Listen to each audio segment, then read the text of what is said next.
Hi, I'm Lisa. Before I continue, please like and subscribe. Now let me take you to the beginning of my journey, where the seeds of a bitter rivalry were sown. The night was clear, stars twinkling like tiny beacons of hope in the sky. I stood in the kitchen, apron on, the aroma of roasted chicken wafting through the air. It was one of those family dinners, the kind where everyone pretends to get along. Everyone except Karen, my sister. Karen, with her perfect hair and judgmental eyes, swept into the kitchen. Her gaze fell on me, and her lips curled into a sneer. "You really shouldn't be eating that, Lisa. Look at you, a walking whale." I stiffened, trying to mask the hurt. "It's just chicken, Karen. Besides, it's not for me. It's for the family dinner." She laughed, a sound that grated on my nerves. "Family dinner? Oh, please. You shouldn't even be at the same table as us. Maybe if you ate less, you wouldn't be such an embarrassment." The words stung, but I swallowed the lump in my throat.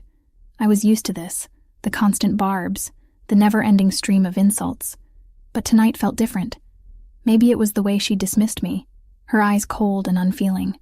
Dad walked in, oblivious to the tension. "Dinner's ready. Let's eat." At the table, the chatter was light. Everyone talking about their day, their plans. Everyone except me. I sat there, feeling invisible, a ghost in my own home. Karen was in her element, charming everyone with her stories. Then she turned to me, her smile sharp as a blade. "Lisa, why aren't you eating? Oh wait, I forgot. You're probably on one of your fad diets. How's that working out for you?" Laughter erupted around the table. I felt the heat rise to my cheeks, the humiliation a tangible thing. "Actually, I'm not on a diet," I said quietly, my voice barely a whisper. Karen rolled her eyes. "Sure, and I'm the Queen of England. Look at you, Lisa. When will you learn? You're a joke." The rest of the dinner passed in a blur. I barely heard the conversations, the laughter. All I could hear was Karen's voice, echoing in my head, a constant reminder of my perceived failings. Later, in the sanctuary of my room, I replayed the evening. The hurt turned to anger, a slow burning flame. I couldn't change Karen, couldn't make her see me for who I was, but I could stop letting her words affect me. I opened my laptop, the screen casting a soft glow in the dark room. It was time to start planning, time to take control of my story. Karen thought she could keep me down, but she was wrong. I was stronger than she knew. As I began to type, the plan taking shape in my mind, I felt a sense of purpose. This was more than just about proving Karen wrong. It was about reclaiming my life, my self-worth. The night stretched on, the stars still shining outside my window. And for the first time in a long time, I felt a flicker of hope. This was just the beginning. Karen had sown the seeds of her own downfall, and I was going to make sure she reaped what she sowed. "Hey, Lisa, still glued to your laptop?" Mike, my work colleague, leaned over my cubicle. He eyed the myriad of spreadsheets and documents scattered across my screen. "Yeah, just working on a personal project," I replied, minimizing a window. "A secret project? Sounds mysterious. Need any help?" Mike's eyes sparkled with curiosity. "No, it's something I've got to handle on my own. But thanks, Mike." I forced a smile, hiding my true intentions. Later that evening, in the quiet of my apartment, the real work began. My secret project was more than just a pastime. It was a mission to unveil Karen's deceptive schemes.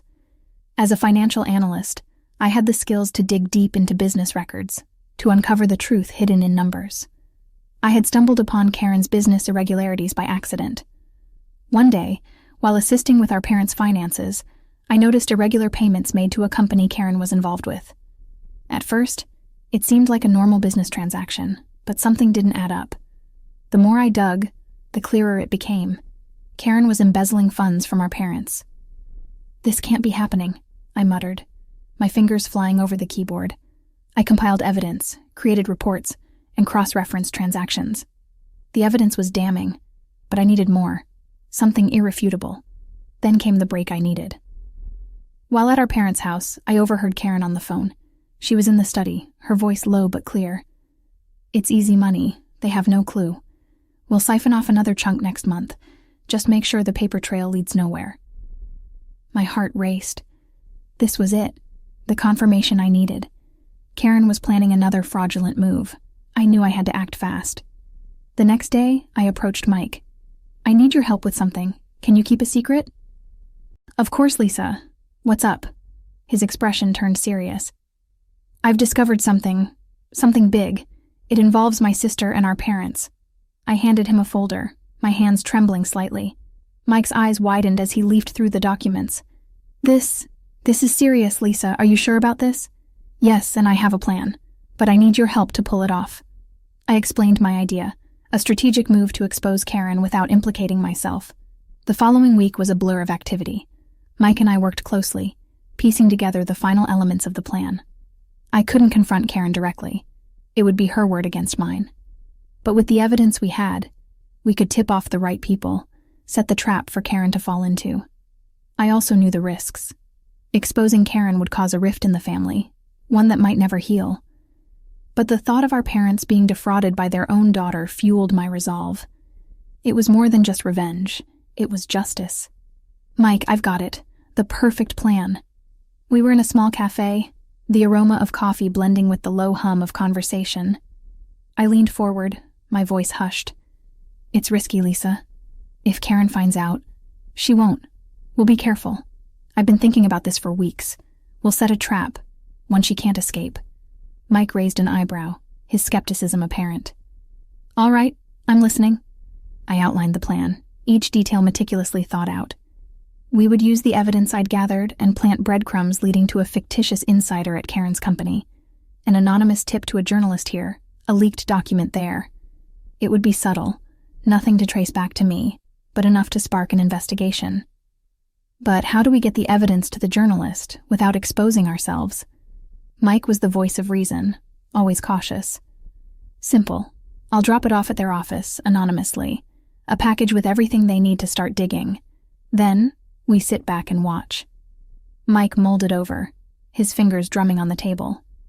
It could work, but we need to be absolutely certain there's no way it can be traced back to you. I nodded. I've thought of that. Everything will be digital, no physical evidence, and I'll make sure the trail leads away from me. We spent the next hour fine-tuning the plan, going over every possible scenario. It was a game of chess, and I was determined to put Karen in check. The following day, I prepared the package. Files, emails, financial statements, everything a journalist needed to uncover Karen's fraud. I wore gloves, careful not to leave any fingerprints, and used a public computer to print everything. The drop-off was nerve-wracking. I chose a busy time, the lunch hour rush, to leave the package at the journalist's office. I slipped in unnoticed, a ghost among the crowd, and left the package on a desk in the reception area. Did anyone see you? Mike's voice was tense over the phone. No, it was perfect. Now we wait. The waiting was the hardest part. Days turned into a week, and still no word. I began to doubt, to wonder if I'd made a mistake. But then it happened. The news broke early one morning. A major financial scandal involving a prominent businesswoman. The details were vague, but the implications were clear. Karen's name wasn't mentioned, but it was only a matter of time. Karen called me that evening, her voice shrill with panic. Lisa, have you seen the news? Someone's trying to ruin me. They're saying I've been involved in fraud. I feigned ignorance, keeping my voice steady. Really? That's terrible, Karen. Do you have any idea who's behind it? No, but when I find out, they'll pay. I've worked too hard for this. I bit back a smile. I'm sure you'll figure it out, Karen. You always do. The trap was set, and Karen had walked right into it. She was scrambling, desperate to clear her name, but the evidence was mounting against her. It was a slow, steady drip of information, each piece adding to the picture of her guilt. I watched from the sidelines, my heart a mix of triumph and apprehension. This was it, the moment I'd been waiting for. But with it came a realization. This was more than just revenge. It was about justice, about righting a wrong that had gone on for too long. Karen's fall from grace was swift and brutal. The media frenzy was relentless, each day bringing new revelations, new accusations. She was no longer the confident, untouchable figure she'd once been. She was vulnerable, exposed, and through it all, I remained in the shadows, my role in her downfall known only to Mike and me. It was a bittersweet victory, but a victory nonetheless. Karen was finally facing the consequences of her actions, and I had been the one to bring her to justice. Lisa, did you hear? Karen's on the front page of every newspaper. My neighbor, Mrs. Jenkins, waved a newspaper at me as I stepped out of my apartment. The headline screamed scandal, with Karen's company at the epicenter. Yeah, I saw. Hard to miss. I tried to keep my voice neutral. Mrs. Jenkins shook her head. Never thought she'd be capable of something like this. And after all that talk about integrity in business. I nodded, a faint smile on my lips. Some people can be really good at hiding their true selves. At work, the buzz was all about Karen's downfall. Mike caught my eye across the room and gave a subtle nod. We had done it. Karen's empire was crumbling, and the world was watching. Lisa, this is huge. Your sister's company is being investigated for fraud, embezzlement, you name it. She's finished in the business world. Mike's voice was low as he approached my desk. Yeah, I heard. It's a lot to take in. I kept my face composed, but inside, I felt a mix of elation and unease. You think she'll come to you for help? After all, family is family. Mike looked at me, his expression curious. I shook my head. Karen never believed in family. Not really. She's on her own now. As the days passed, the scandal grew.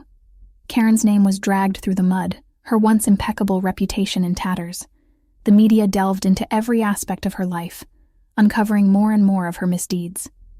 One evening, I sat in my living room, the TV droning in the background. My phone buzzed. It was Karen. Lisa, you have to help me. They're all against me. I didn't do anything wrong.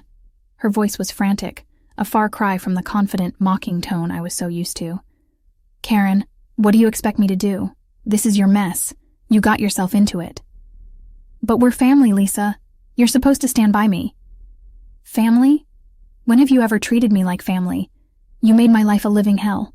Now you're getting a taste of your own medicine. There was a pause, and then Karen's voice, now a whisper. I didn't think it would come to this. That's the thing about actions, Karen. They have consequences. I hung up, my heart pounding. It was the first time I had ever stood up to Karen. The feeling was exhilarating, but also terrifying. I had set in motion events that had led to her downfall. It was a victory, but one that came with a heavy price. In the weeks that followed, Karen's situation worsened. Legal charges were brought against her, her assets frozen. She went from a high-powered executive to a social pariah. Friends and associates turned their backs on her, leaving her isolated and alone. I watched from a distance, my role in her downfall a secret I carried alone. I had wanted justice, and I had gotten it. But as I watched Karen lose everything, I couldn't help but feel a twinge of sadness. Not for Karen, but for what could have been, for the sisterly bond we never had. Karen's fall from grace was complete. She had lost her status, her wealth, and most importantly, her power over me. I was free from her shadow, free to live my life without fear or humiliation. It was a new beginning for me, a chance to find my own path. And as I looked to the future, I knew that whatever it held, I was ready for it. Months had passed since Karen's scandal erupted. My life, once overshadowed by her, had taken a turn for the better. I walked into the cafe where my friend Jenna waited. Lisa, you look amazing. What's your secret? Jenna's eyes were wide with admiration. Thanks, Jenna. I guess it's just being free from negativity. You know, Karen's drama. Jenna leaned in, her voice a whisper. Speaking of Karen, I heard she's lost everything. Tough break, huh? I sipped my coffee, the warmth comforting. Yeah, she's learning that actions have consequences. A promotion at work, new friends, and a newfound confidence life was looking up. But the past, as always, had a way of rearing its head. I got a call from Karen one evening, her voice barely recognizable. Lisa, I'm sorry. I was awful to you. Please, I need your help. The words I had longed to hear, yet they fell flat. Karen, after everything you've done, why should I help you? Because I'm your sister. I've changed, Lisa. I've lost everything. I need family now. You never acted like family when I needed you. You belittled me, Karen, made me feel worthless. There was a pause, heavy with unspoken words. I know, and I regret it every day. Please, Lisa, I'm begging you. Karen, I've moved on. I've built a life where I'm valued and respected. You were never a part of that. Lisa, please. I hope you find the help you need, Karen. But it won't be from me. I ended the call, a sense of finality washing over me. As I set my phone down, I realized this was the closing of a chapter. Karen, who had tormented me for years, was now facing her own battles, her own demons. I had grown, moved beyond the need for her approval or acceptance. "Lisa, you okay?" Jenna's concerned voice brought me back to the present. "Yeah, I'm fine. It's just old ghosts." Jenna reached across the table, her hand warm and reassuring. "You're stronger than you realize, Lisa. You've come so far." I smiled, a genuine, heartfelt smile. "Thanks, Jenna. It feels good to finally stand up for myself." The cafe buzzed with life around us, a stark contrast to the quiet resolve within me. I had faced my biggest fear, confronted my deepest pain, and come out stronger. Karen's fall, her plea for help, it was all a testament to the power of standing up for oneself. As I walked home that evening, the city lights twinkling like distant stars, I felt a weight lift off my shoulders. I had finally closed the chapter on Karen, on the years of hurt and humiliation. My path lay open before me, a path of my own making, filled with possibilities and new beginnings. Karen's downfall was not my doing, but her actions had set her on that path. I had simply chosen not to follow. I had chosen to rise, to overcome, and in doing so, I had found my true self. In the end, it wasn't just about revenge. It was about reclaiming my life, my dignity, and my worth. It was sweet, not because of Karen's downfall, but because I had triumphed over my own fears and insecurities. I was no longer just Lisa, Karen's sister. I was Lisa, strong, confident, and in control of my destiny. And that was the sweetest revenge of all. The story of Lisa's triumph over Karen's mistreatment has come to an end. But here's a question to ponder. If you were in Lisa's shoes, would you have offered Karen forgiveness, or do you agree with Lisa's decision to walk away? Share your thoughts in the comments, and let's discuss. And if you enjoyed this story, don't forget to like the video and subscribe to the channel for more content like this.